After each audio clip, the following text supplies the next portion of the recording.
now, here's a Scared for Real's Legacy Special. And now we're going to look at part 2 of the year that was 1999. Chris, all right. For you? Well, since we're talking about horror movies, I'm going to talk about this 1999 classic, Takashi Miike. I can't pronounce his last name. Mike. I've heard people say Takashi Mike, Takashi Miike, but Audition is definitely now considered one of the greatest horror films of all time. Mm-hmm. And I highly recommend, if you haven't seen it, watch it. Arrow's done I have the DVD here, but Arrow's done an amazing Blu-ray. And just recently, Umbrella Entertainment in Australia did an awesome 25th anniversary limited edition Blu-ray. Mm-hmm. But what an amazing film. And it's best not to know anything about it. If you've just heard people talk about Audition, I would just like to have someone sit there, and because it's a very slow burn type of a movie. Takashi Miike is not known for that at the time. He's known for, really like shocking films. Wow. So for something like Audition, he deliberately slowed the pace way down. And it's kind of a sad start to the movie. You've got this guy sitting next to his wife who's dying, and literally when the kid comes in, they've got one son. He got something for his mom, and by the time he gets there, she's dead. So that's how the movie starts. Yeah. So it's really cheerful. Cheerful. Yeah, it's kind of a sad way to kick off a movie. So then you fast forward 7 years. You kind of think this guy has something to do with filmmaking. So his son's grown up, and they're sitting down at the dinner table, and the son just like, "When are you going to get married again, Dad?" And he kind of just hasn't really thought about it. And then he has a producer friend who's like, "Hey, you got to get back into the game, bud. It's been 7 years." And they decide, because he's a producer, they decide to hold fake auditions. Okay. Oh. It gets like a list of like 30 women, and so he's thumbing through all 30 of them, and he's really fascinated with this one girl in particular. So they sit through the auditions. Some of the questions are kind of funny. Are you a fan of Tarkovsky films, a Russian director? It's kind of, okay, that's an interesting question to ask during an audition, but it's all fake. But but there's just one in particular that, the guys are just really curious, and he's kind of smitten with just by looking at her picture and reading about her. Former ballet dancer, kind of mysterious, and his producer friend's like, I wouldn't go after her, man, because we can't find any information on her. She's kind of a mystery, and he's got a good gut instinct here, but love is blind, and he goes, okay, yeah, I'll leave her alone, but he can't. He's got the instinct to call her, and the movie. This doesn't sound like a horror movie, does it, Adam? Not at first, no. No. So the movie kind of just goes along, and then they go out together one time, and he says, "I'll call you." So they have a good time together, and they're obviously kind of smitten with each other, to say the least. So it's like, again, you're thinking you're watching a romance film. This is not a horror movie. Like, what the heck am I watching? But unfortunately, a lot of people already know the last 15 minutes of this movie are just like shocking as hell. Yeah. But it slowly builds up to that, because you see her like literally staring, like her neck is curved down, staring at the phone. Mm-hmm. She's not moving. She's just sitting there in a weird position, just staring at the phone. And there's a big bag, like a big bag, and then all of a sudden you hear a, and it rolls over, the bag does. And then it cuts. After you see like a insane look on her face. Yeah.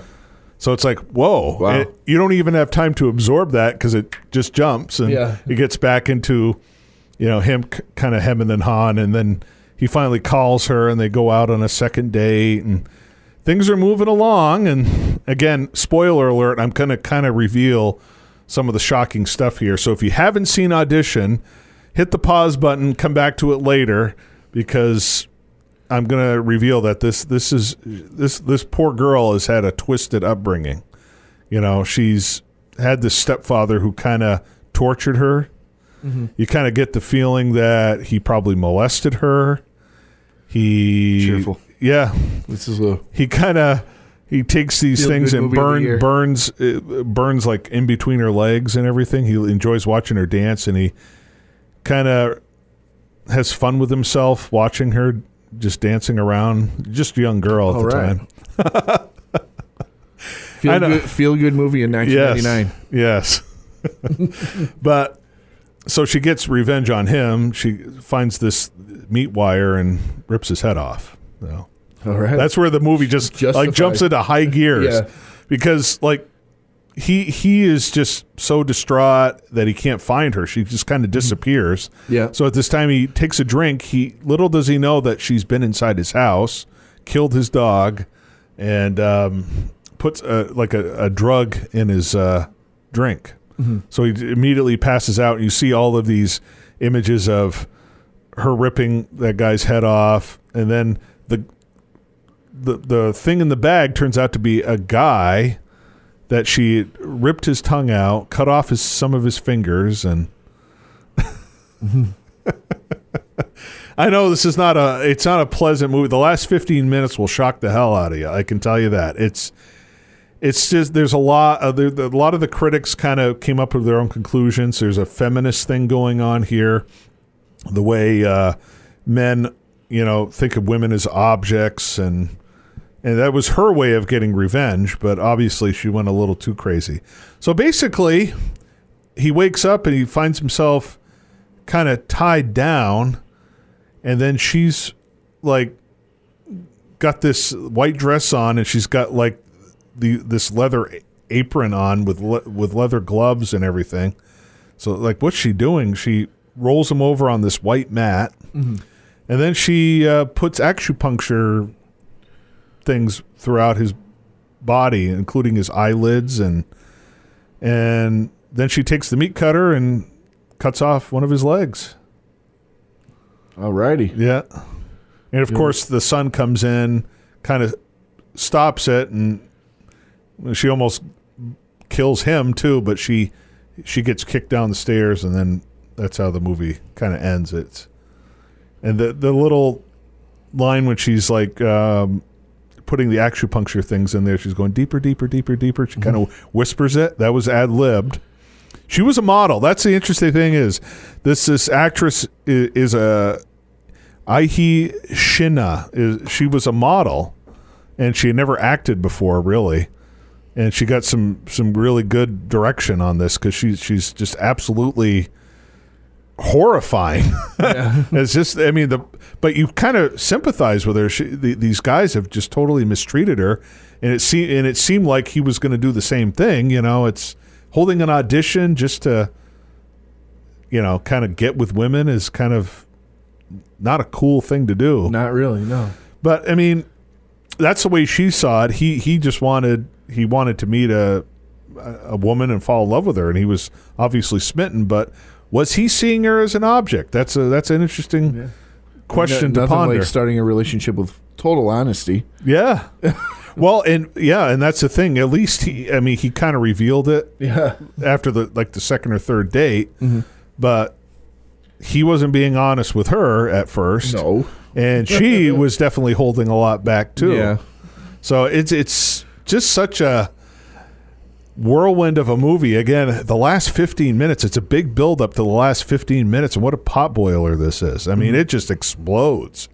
It's I can see why Audition from 1999 is considered one of the greatest horror movies of all time. Because this is horrifying. I know Takashi doesn't think his definition of horror is having monsters in it. Right. And he was a big fan of the yokai monsters. Came out in the 60s, and he did one a few years later. But Audition, it's definitely a movie you have to see, Adam. Yes. I mean, again, it's very shockingly violent. It's not for all tastes, but I love the slow burn movies. There's just, if it's done right, if it's done correctly, and Takashi Mike, however you want to say his last name, has done such an amazing job with Audition. It's definitely one of the best movies from 1999, and again, one of the finest horror films of all time.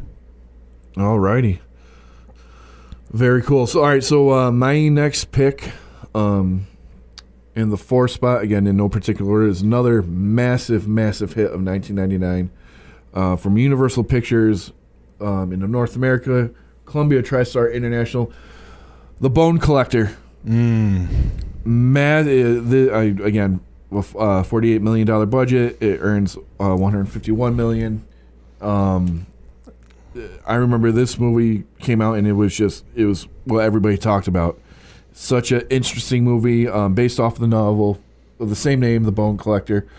The cast, incredible. We got, Denzel Washington, Angelina Jolie, Queen Latifah, Ed O'Neill. So many. It was interesting to see Ed O'Neill in the movie. Yes.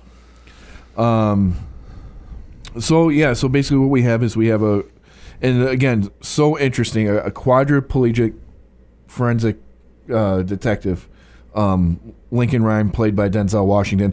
Now, Chris, I don't know if you knew this, but prior to Denzel Washington getting the role, and it's almost kind of hard to not see him in the role now since the movie's been out, but originally written for Al Pacino. I could see Al Pacino doing it. It would have been more intense with Al Pacino. Written for with Al Pacino in mind. When he turned it down, it went to Harrison Ford and Sean Connery. I could not see Harrison Ford doing it. But eventually the role goes to Denzel Washington. And Denzel actually went a little, what do you call it? When an actor really gets involved. Method actor. And spent a lot of time with Christopher Reeve and other cops who had been injured and paralyzed on the job. So he did his research and really sunk himself into this role. I think this is really the first in, and then Amelia, the new recruit police accomplice who ends up helping him through the movie, obviously played by Angelina Jolie. It was really kind of one of her first breakthrough roles. She actually broke through with Girl Interrupted, but she was also in Hackers like 4 or 5 years prior. So she was on the rise. Yeah, because Girl Interrupted sent her into almost superstar mode. Right. But again, just because it's fun to note stuff like this, Demi Moore and Nicole Kidman were considered before Angelina Jolie for this part. When you have an intense role, I could have seen Nicole Kidman definitely play this part. Sure. But when you think of intensity, yeah, Angelina Jolie has a lot of intensity. She brought it. She definitely brought it, and the combination of her and Denzel Washington was it was interesting, fantastic. And so yeah, it's basically about these partners on this police force. They're chasing down a serial killer. Guy says a New York City taxi driver. They come to find out that he is recreating his murders based off a book called The Bone Collector. So he gets the title The Bone Collector. And it's a roller coaster of a ride. It's creepy. It sends chills down your spine. And then, the end when they come face to face with their killer and he goes after Denzel Washington and he's quadriplegic. You kind of get nervous there for a second, and what's going to happen. And, I wish I felt the same way because I watched this movie and I like Denzel Washington. I love Angelina Jolie. I'm like, oh, Ed O'Neill's in this. And Married with Children. Yeah. Who would have thought Ed O'Neill would have? Sure. But it just, I kind of almost fell asleep to it, Adam. Really? Yeah. Really? Wow. And the ending, it was, a character that had been introduced a little bit at the beginning. And it was like, oh, that's the killer. Okay. At that point, I didn't care. Oh. Yeah. Wow.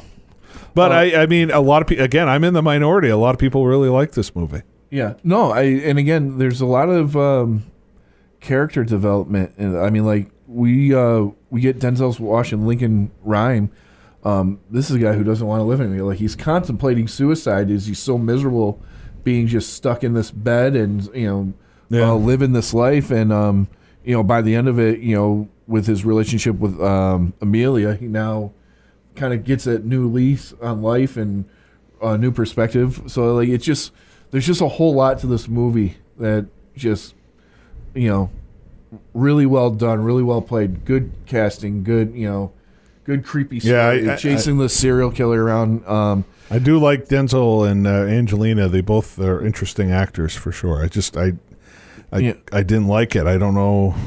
Well, you're gonna love this then, because as of June 2023, they are talking sequels with Angelina Jolie and Denzel Washington reprising their role.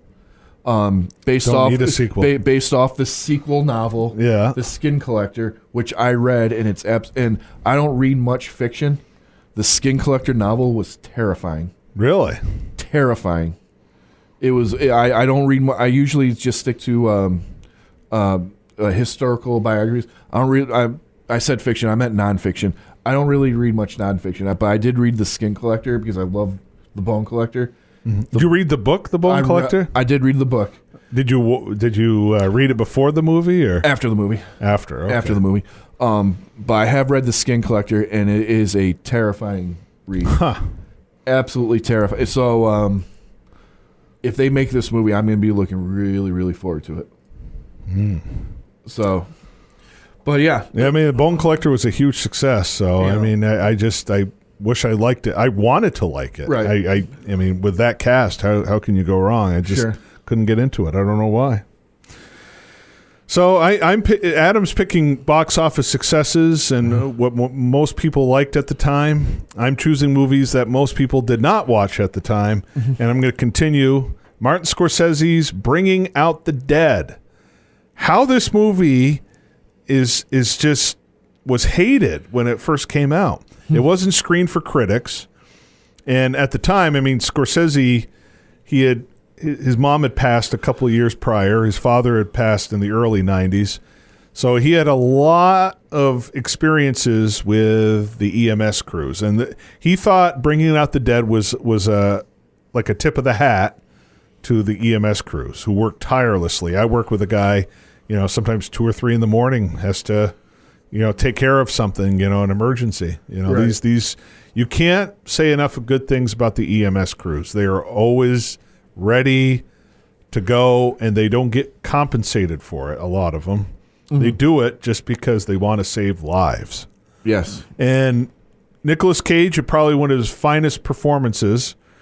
He's a burnt-out EMS guy who just wants to just quit. I mean, he literally, fire me, because he's late. He's late for work. He doesn't sleep, doesn't really eat. He's just drinking coffee and drinking whiskey. That's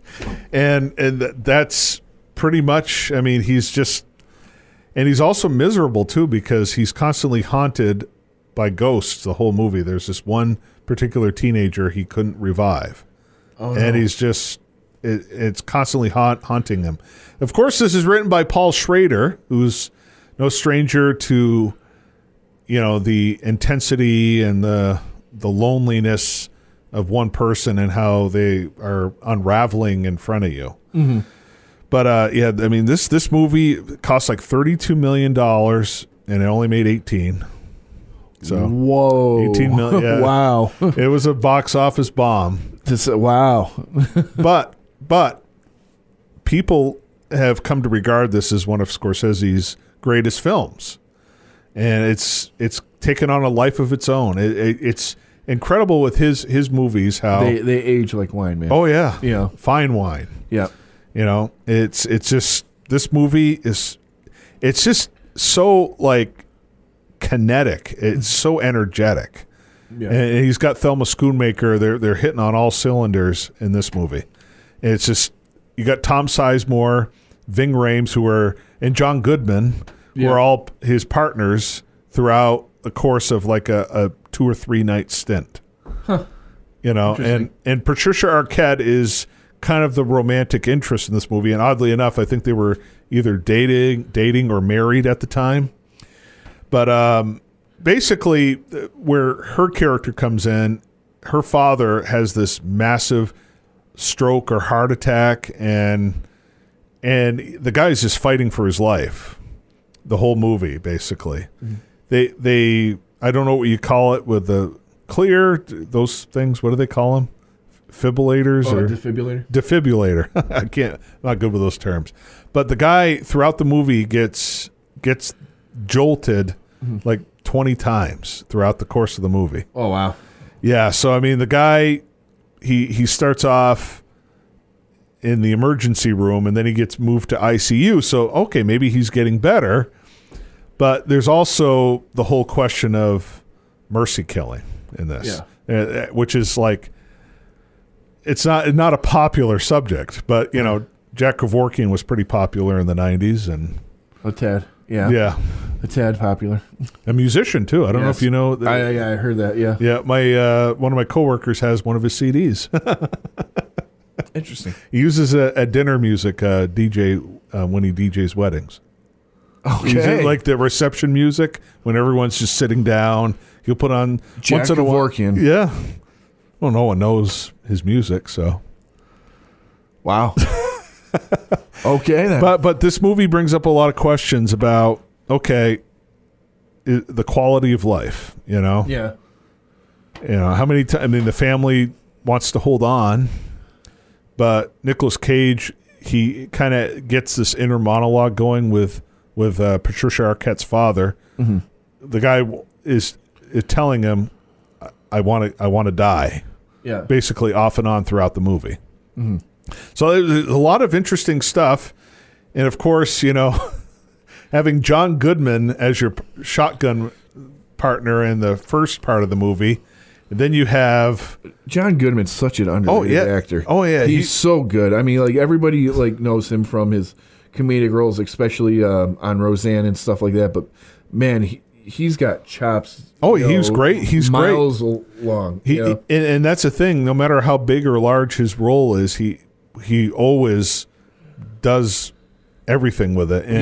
And you know, he's in for the first 15, 20 minutes of the movie, and then you don't see him again. Ving Rhames takes over. Yeah. And he's like this. He's like this overzealous religious guy. So he's just like over the top, but it's in a fun way. So there's of course some humor in this as well, but it's a lot of satire about these EMS guys. Again, they're up all hours of the night, and his third partner is a little wacky, Tom Sizemore, the late great Tom Sizemore. Yeah, and that guy, he was an intense human being in real life, like all of his characters were. Mm-hmm. And he, you know, Mark Anthony plays the part of this patient who got a bullet in the head, just like Robert Carlyle's character, and it messed him up. He became all loony, and basically a drug dealer popped a bullet in his head. Bullet in the head would do it. Yeah, but he acts kind of weird, and of course Tom Sizemore just gets so tired of the same guy pulling the same kind of stunts. So he's trying to, he almost beats him to death. And Nicolas Cage is like, whoa, you know?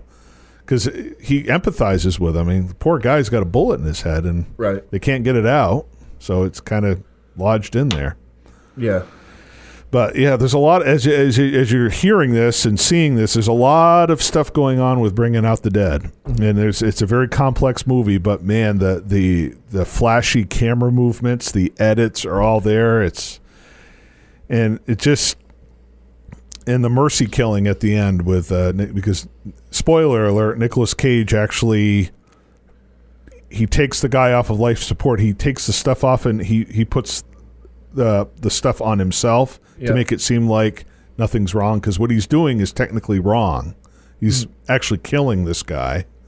But at the same time, the guy's suffering. It's one of those big questions.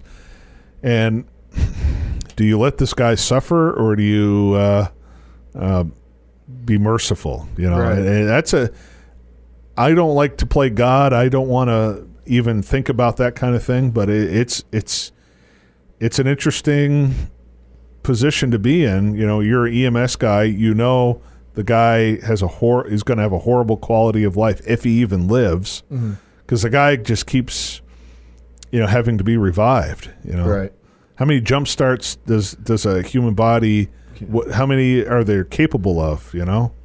It's just So he decided, because he has the inner monologue with the actual guys, like, just finish me off, please. What are you doing? Why are you saving me again? So he felt kind of guilty about that. So at the end, and he even feels guilty afterwards, and and the light shines on him and Patricia Arquette when they're together at the end, which is there's some hope there.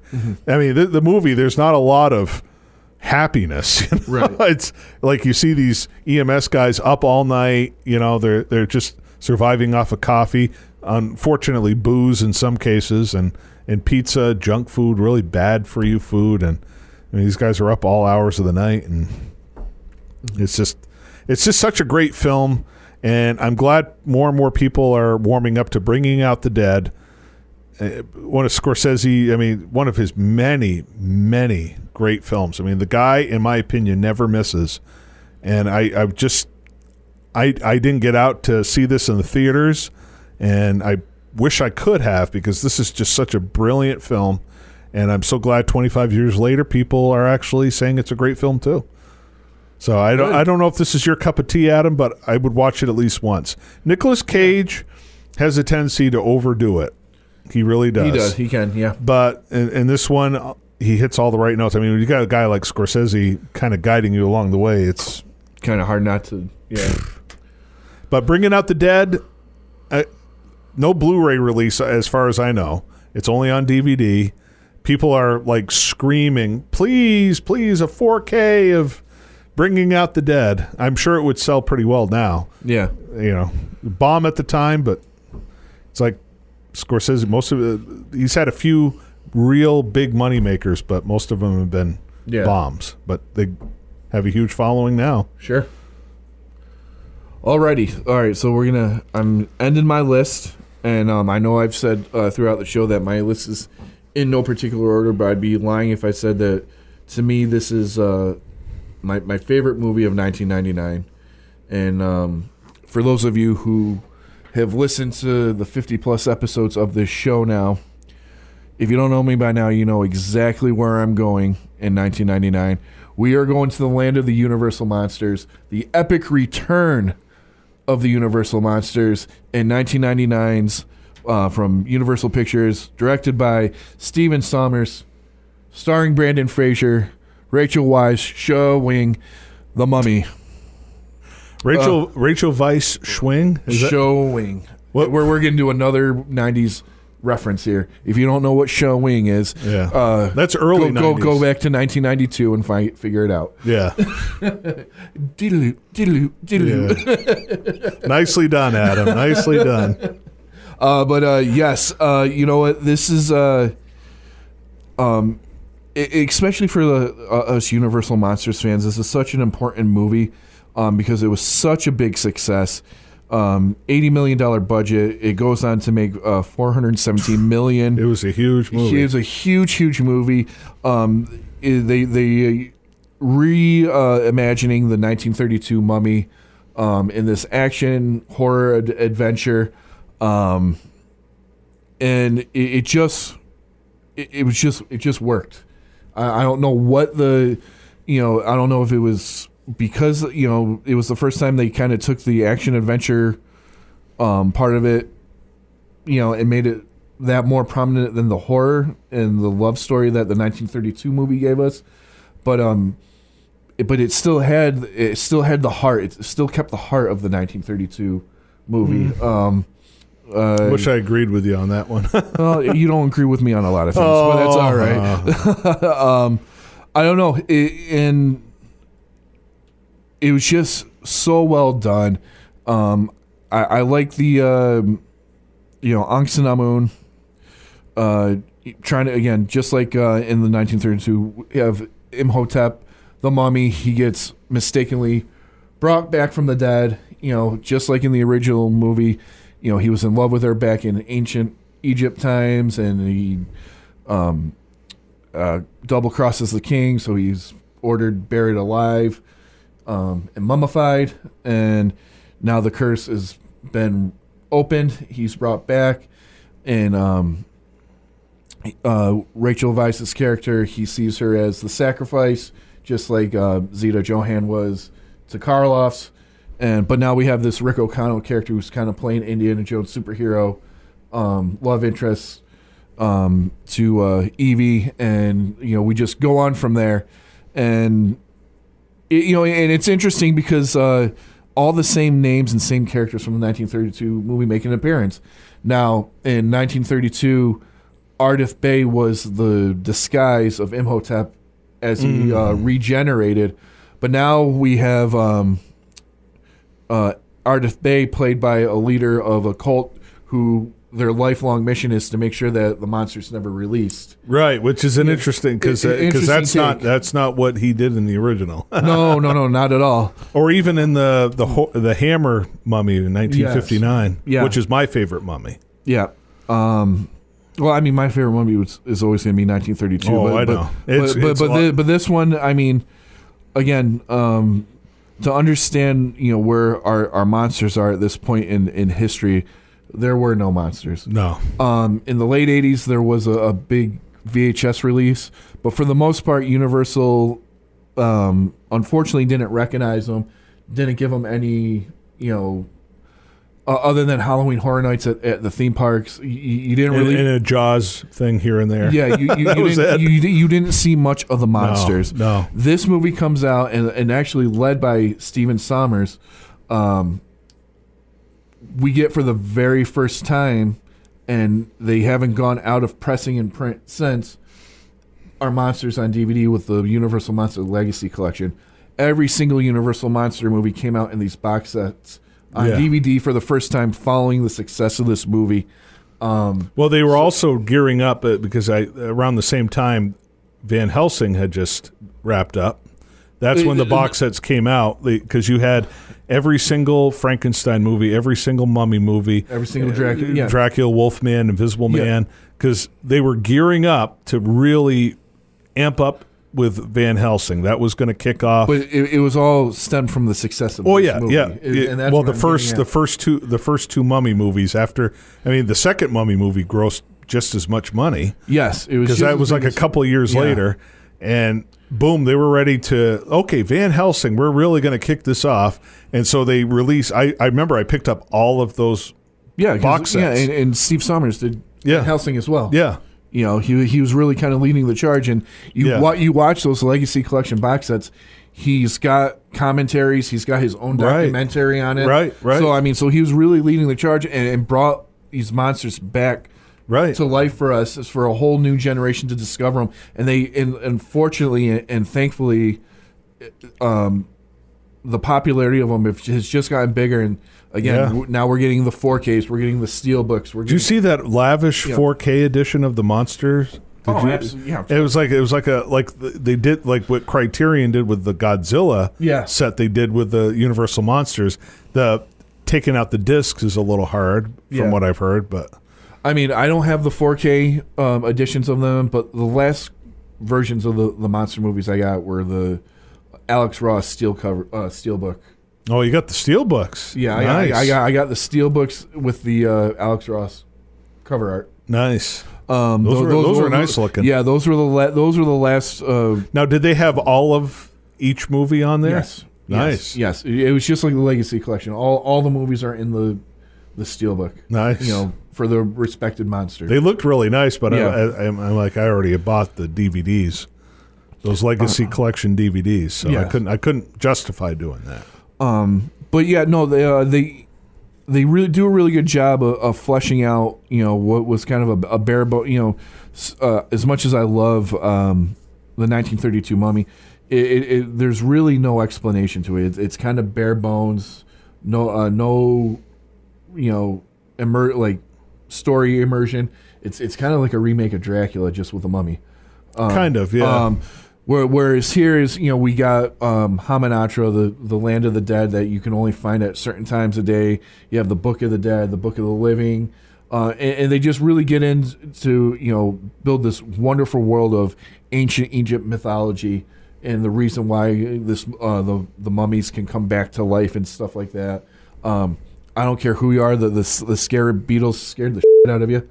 I mean, everybody that I talk to seeing those Beatles make their skin crawl to this day. I mean, because it's just like the idea of a rodent like that just crawling under your skin and just eating it from the inside out is just... One name you haven't mentioned yet, Arnold Vosloo. I was getting there. Our mummy, our Imhotep. He was fantastic. He was the best part of the movie. He was awesome. I mean, he didn't get much to do, but when he was on there, he definitely... Well, he had a presence, a major presence. I mean, I think he was just a part of a wonderful cast. I think this movie was casted so well. Well, he I thought shined the most in this, in my opinion, because it was like you got a guy, who definitely had like the presence for the mummy. I mean, I'm not taking anything away from Karloff. Christopher Lee, you really like 2 minutes you get to see him without the mummification. Yeah. But you get to see him he's not all wrapped up the entire movie. Right. And unfortunately, that's what happened to Christopher Lee, who had he literally hurt his leg and dislocated his shoulder. So him hobbling around was for real in the Mummy. But Arnold Vosloo's performance, he got to do more with it than Karloff and Christopher Lee did. He certainly did, and but you make a good point, and this is why I think this movie works and why all of the classic monster movies work, and maybe is why some of the more recent ones haven't, is you had a monster that you believed in, you were scared of him, and it was taken seriously. It wasn't a joke, it wasn't a pun, it wasn't a half-assed attempt at creating a monster. Like he worked, and he had to work. So and that's what made like the humorous parts of it work. Like any horror comedy, like Ghostbusters, Abbott and Costello meets Frankenstein. The one thing they have in common is that the monsters are real, and we believe the monsters are real. The Mummy, Imhotep, you believe he's real in this movie, and we buy into it very early on, and that's why it works. Whereas, I'll go to it. The Wolfman in 2010.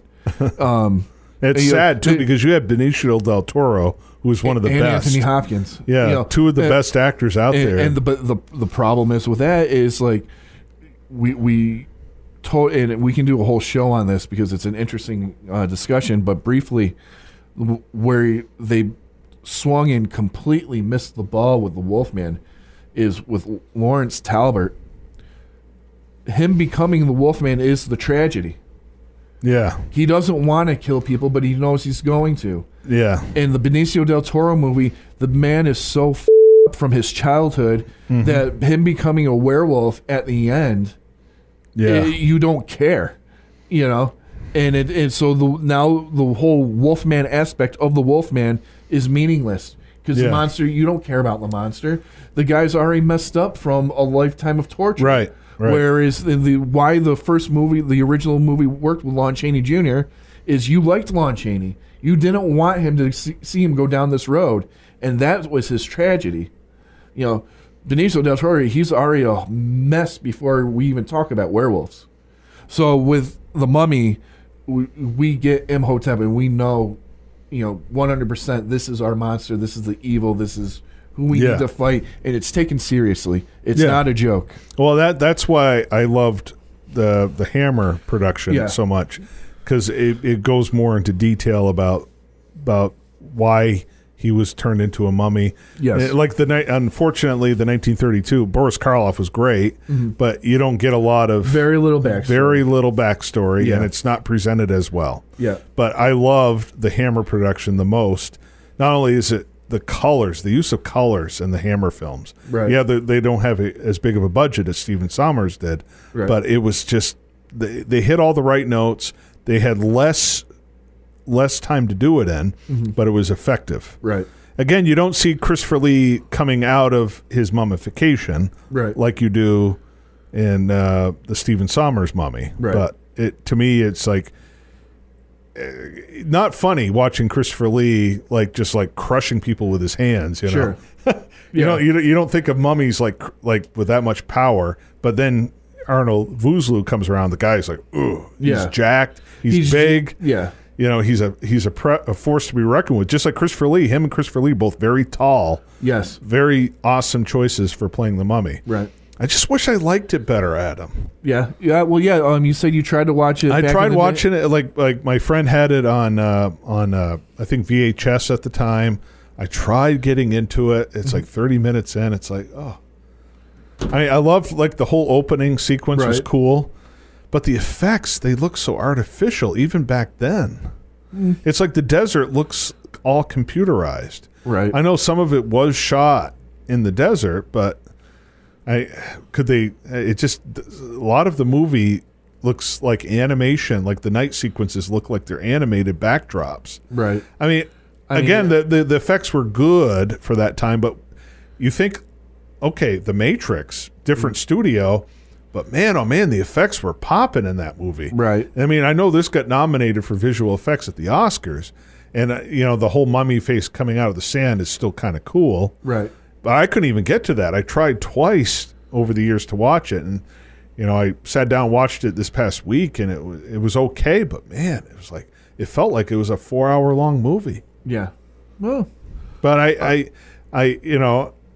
know people loved Brendan Fraser. I thought he was okay. Rachel Weisz was great. Yeah. And so was Arnold Vosloo. But I don't know. It seemed like they added a lot of stuff. They bloated it out way too much. I really like Brendan Fraser. I think he had a better performance in the second one. Yeah, that's what my wife was saying. Than he was in the first one. My wife said the second one is better than the first one. It's a close. I can't really tell you what. I mean, the only thing that really bugs me. I mean, you want to talk about outdated effects, is having the Scorpion King show up at the end, and it's a basic cartoon of the Rock. It's a cartoon of the half Rock, half Scorpion monster.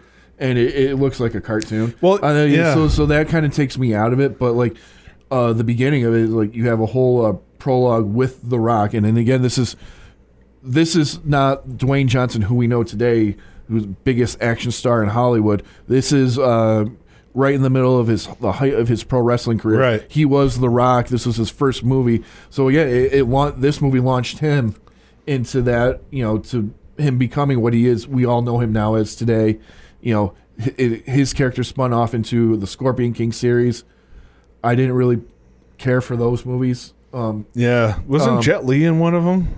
So there's two sequels to this. The first and second one, The Mummy and Mummy Returns, absolutely phenomenal. They're again, I give the edge to the first one only because of that. The Scorpion King looks so cartoonish at the end. Right. But I will say Brendan Fraser has a way better performance than he does in the first one and the second one.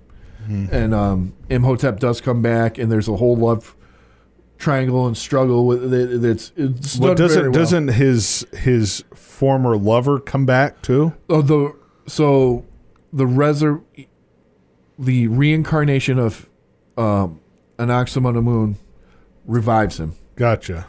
And now what he's trying to do is trying to put Anaximon's soul into the reincarnated version of her so they can take over the world, basically. And then Brendan Fraser and the Scorpion King, kind of poo-poo that. Yeah. Yeah. So anyway, so they had those two sequels, which were absolutely phenomenal. It won. Oh, speaking of, it won for best makeup. Yeah. The makeup was fine, but it's just some of the effects just seem a little dated now, and I didn't they were kind of jarring to me back in when I saw it. I think it was 2000 or 2001. Yeah. I just, I sat down, I watched it, the whole thing, but man, it was tough for me to sit through all of that. It seemed like it was a lot longer than 2 hours. Mm-hmm. It's just like a tad over 2 hours too. I saw the runtime. It's like, yeah, I just, it's like Hammer, the Hammer film, the 1959 Mummy. It was like 80 some odd minutes, and it was perfect. Right. That's my favorite Mummy. That was, and again, I think it goes back to, what did you see first? You saw the Karloff one first, right? I saw the Christopher Lee Mummy first. Mm-hmm.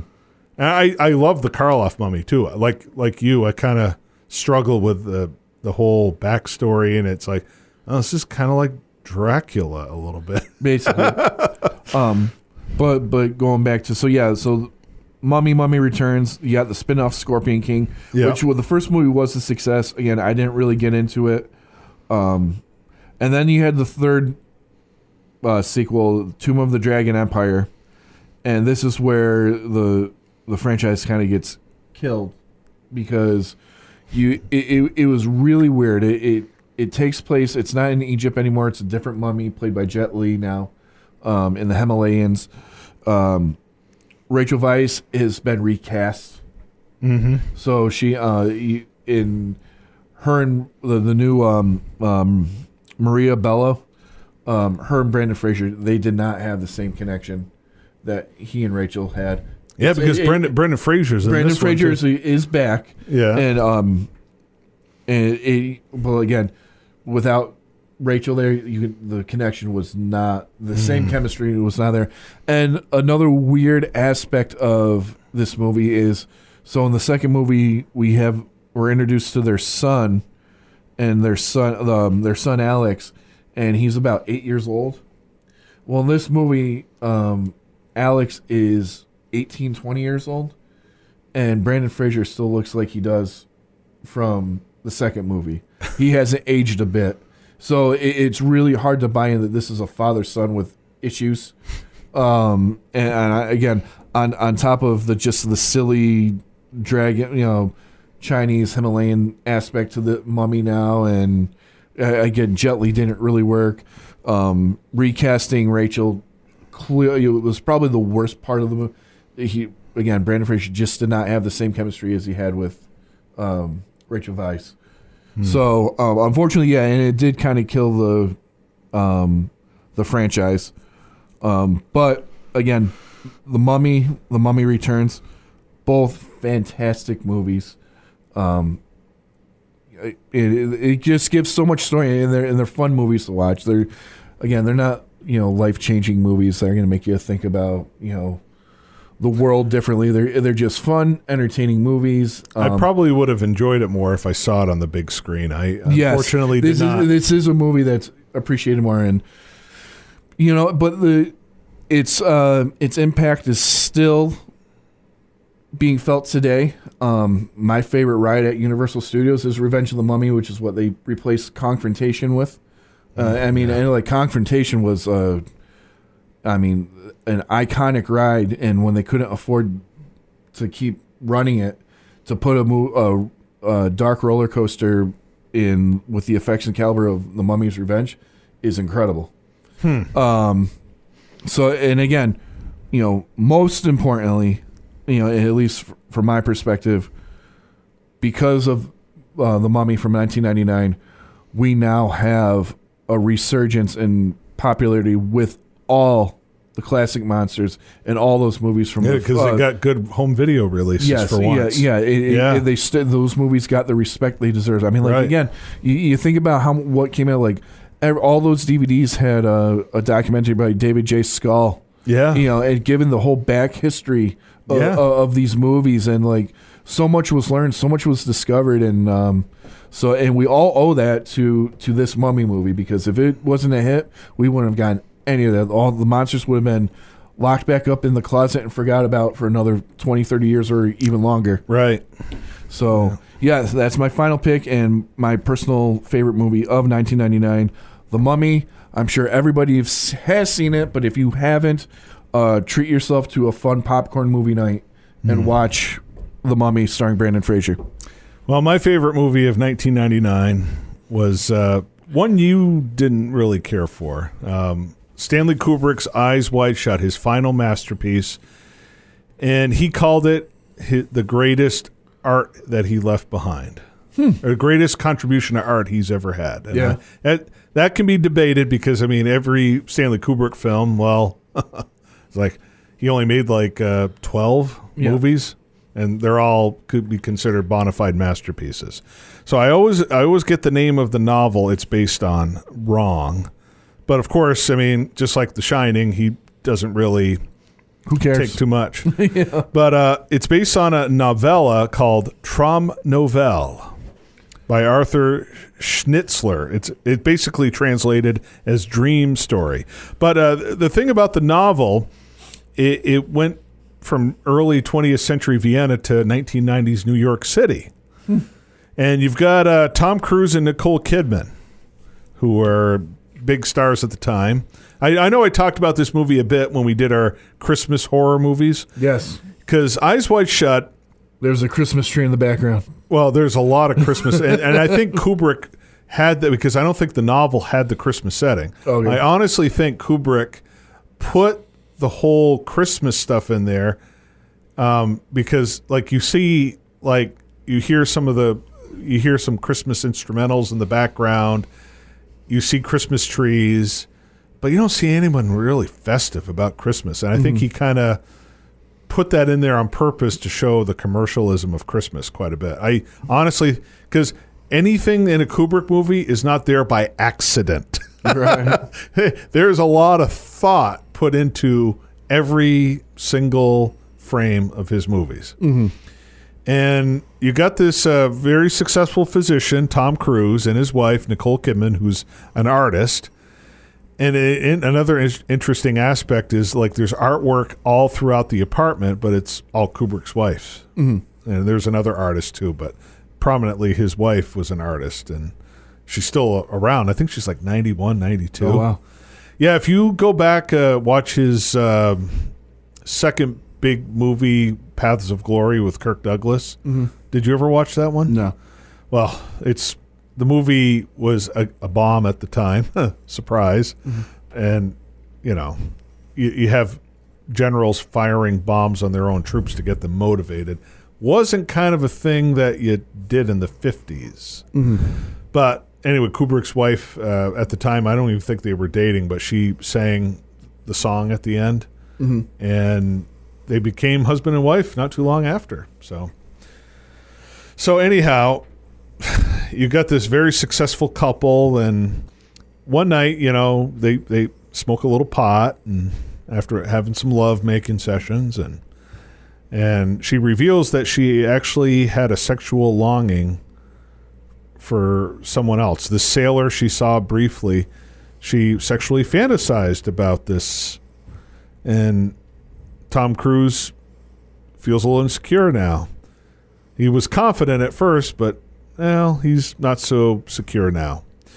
So, I mean, this is all after they've had a big, they went out for a big posh party. Sidney Pollack, remember him? He plays the part of the guy holding the party, and he has to deal with someone who overdosed on drugs at one of the parties. You know, again, there's a lot to say about the rich elites, which was kind of controversial, too, at the time. So he's very confident, and he never jealous of Nicole Kidman, even though there's this rich Hungarian guy hitting on her, dancing with her at a party. He wasn't jealous, but then something clicked, something about it, because he could see her making love with this sailor. Like, he literally keeps popping up in his head over and over and over again. So he gets a call that one of his patients has died, so he goes out there and pays his respects, and then the daughter of the patient who died reveals that she really loves him, and she starts, like, pretty much going at him, like kissing him and tonguing him, and she's got a boyfriend and everything like that, and he's like, no, I can't. She's obviously, you know, distraught about her father being, dying of a disease and everything like that. So he decides not to take advantage. But the thing is, right after she kisses him, his wife calls. So it's like every time he goes down a road that's not good, he gets some sort of distraction from it. And this happens again. Meets up with a prostitute later on. He's about ready to do bad things, but he gets a phone call from his wife again. So it's like he's constantly trying to, like, she like had a dream about it. He's literally almost crossing. He actually does cross the line, going into a prostitute's house, and luckily he doesn't cross the line. But he also meets up with an old buddy from college who's a piano player at a nightclub, and he gets hired to do a gig out in the boonies. He gives Tom Cruise the address, and he goes out there, and he has to dress up in a costume. You've seen this movie once, right, Adam? Yeah. And what were your thoughts when you first saw this? It was interesting. I mean, like you said, you got Tom Cruise and basically, Nicole Kidman's being his conscience as he's trying, but it's such a weird concept. She has a dream and's honest with him, right? And he's being dishonest. He takes that as a free pass or something, or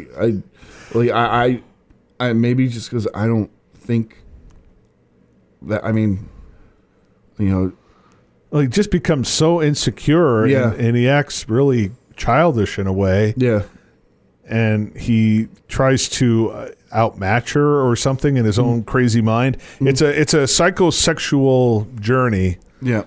As he's going down this road. In the movie, he again, like you said, conscience. It's probably a better way of saying it. Yeah. But the movie just takes such a huge turn, and it's so unexpected. He goes to this place to see his buddy play the piano. He's all dressed up in a costume, and they're all having mass group orgies. And it's like, where the hell did this come from? It's just dropped. There's no signs leading up to it. Mm-hmm. It's like something's gonna happen when he goes to that mansion, but you don't expect that. Right. Well, how did you react when you first saw that? Because I know I was just like, what? I was just shocked. Not shocked, but I didn't see that coming. I guess it didn't really surprise me. I mean, it was definitely like, whoa, he's in over his head now. I mean, the whole movie is about sex and sexual deviance. So I mean, to see that didn't really shock me. But I mean, you don't see that twist coming though, where there's a murder and they're covering up, and it's these elites, and apparently there's rumors. How the internet, right. Is it a fact or is it fiction?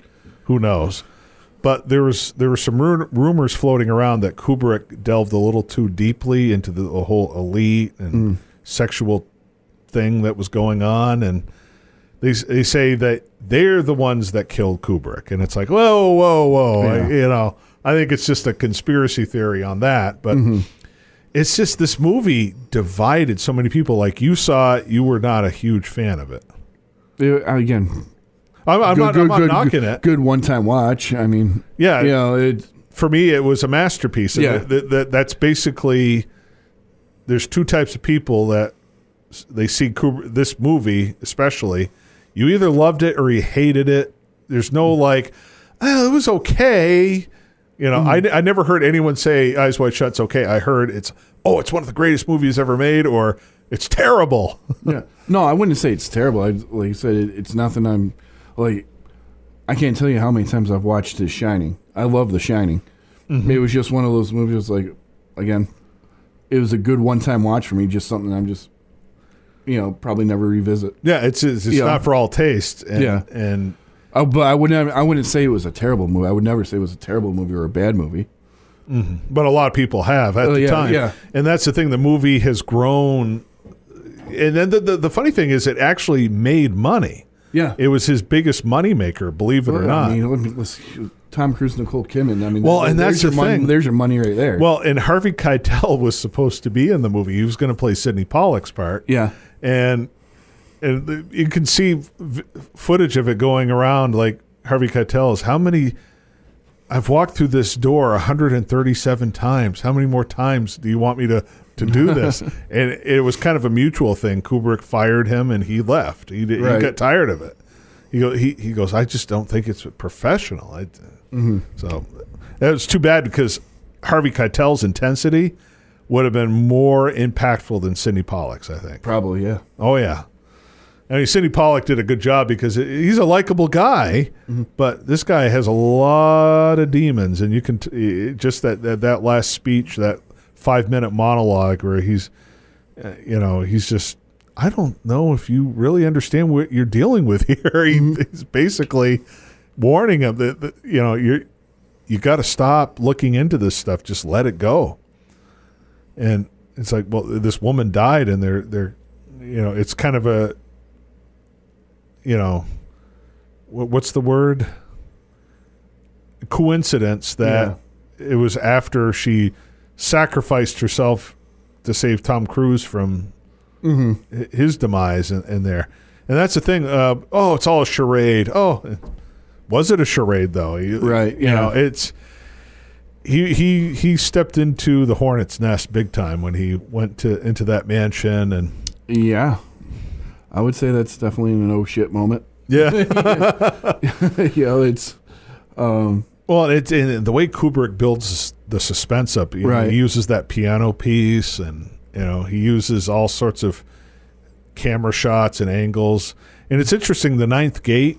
You remember there's a Johnny Depp movie that came out, and there's a lot of similarities between them. I think they were kind of basing it off the same novel, I think. Obviously I enjoyed Kubrick's take on it a whole lot better. Yeah. I mean, Polanski's got a lot of problems too, but he's made some great movies. Sure. And then it's hard. Like you were talking about Jeffrey Jones earlier and Roman Polanski, separating the art from the. It's hard. And some people can't do it. No, and I don't blame them. I mean, Jeffrey Jones is a monster. Bill Cosby is a monster. But you know what? His stand-up back in the day was absolutely hilarious.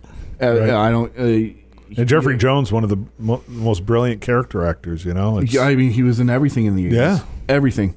And it's unfortunately that he turned out to be that type of person. A creeper, to say the least. I mean, there's so many of them. Look at Michael Jackson now. Whether you believe what was said about him is true or not, because it was never, it is what it is. But I'll go to argue that when it comes to music, Thriller, Bad and Dangerous, you don't get much better than those three records. No. I mean, the guy was he was a brilliant songwriter, musician, and performer. See, I don't believe he molested those kids. But he acted very strangely. Because he had a strange upbringing himself. We're not going to go down that route. But the point being is, the stigma for people's behavior, and you find it all over Hollywood. And, and Holly Weird is and I totally understand. Another one, if you're a pro wrestling fan, Chris Benoit. He was considered. If you are a fan of pro wrestling. He came up through the Hart family dungeon, and he was one of the greatest performers to ever step foot in the ring. Well, a lot of people, including myself, won't watch any of his matches because, he killed 2 innocent people before killing himself. And I take the stance, I don't care about CTE, and all the concussion issues he had. 3 people died in that house at night, and only one of them had the choice. So it's and so so I get it.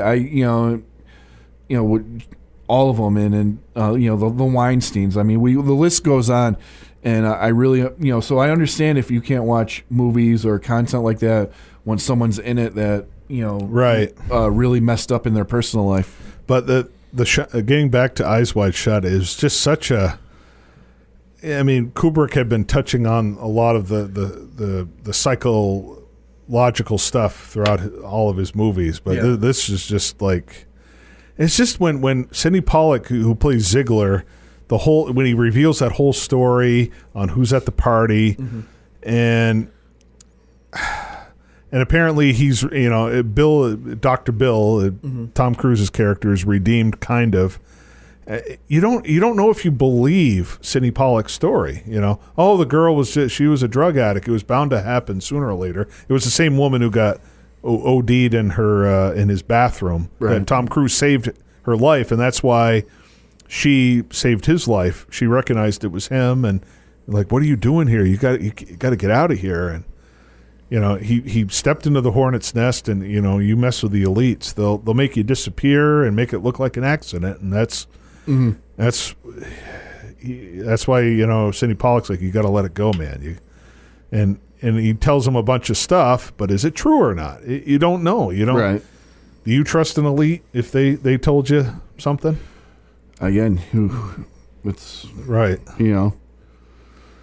So it's in this movie was a tough pill to swallow for people because Kubrick, a few months after the movie was all finished, all shot, because they still had a lot of post-production they had to do, he died. He died like literally just it was maybe days after wrapping the shooting.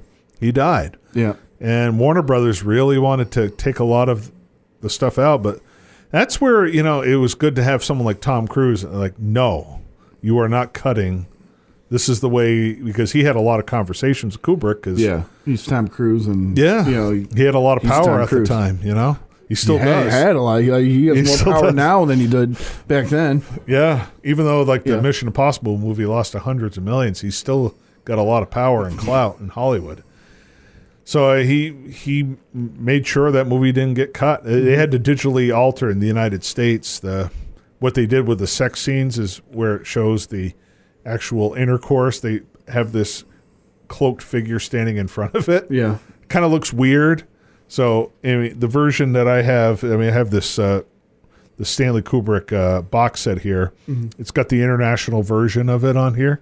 And oddly enough, the international version of The Shining is 30 minutes shorter. Oh, wow. They cut out a lot of the elusive things in that movie, too. Yeah. The dressing up as a furry, Yeah. But Eyes Wide Shut, to me, is just mind-blowing. I was just, it's like, wow. Final summation of such a brilliant career, and, it's just, I haven't seen a bad Stanley Kubrick movie. People point out his first movie was garbage, and he bought all the prints to try to hide it and get rid of it. But his first movie has a lot of good stuff in it too. And Eyes Wide Shut, if you're apprehensive about it, please watch it. I mean, you can get it on Blu-ray right now. They keep talking about a 4K of Eyes Wide Shut. There's rumors floating around. Who knows when we'll see it? But I mean, it's just, Kubrick is just one of the greatest to ever do it. And to me, the best picture of 1999, I would reward to Eyes Wide Shut. It's just such a phenomenal film. So all right, there we go. Our 1999 marathon. Yes. What was your favorite movie from 1999? Yes. Give us your list. Yeah. Do you hate Eyes Wide Shut? Do you love it, or do you love The Mummy more? We just want to hear what your thoughts are. Again, comment below, subscribe, so you never miss a Scared for Reals episode. Again, you can follow us on Instagram, Twitter, X, as it's now known, or you can follow us on Facebook. Again, @Scared for Reals is our handle. Just give us some feedback. We love to hear from you.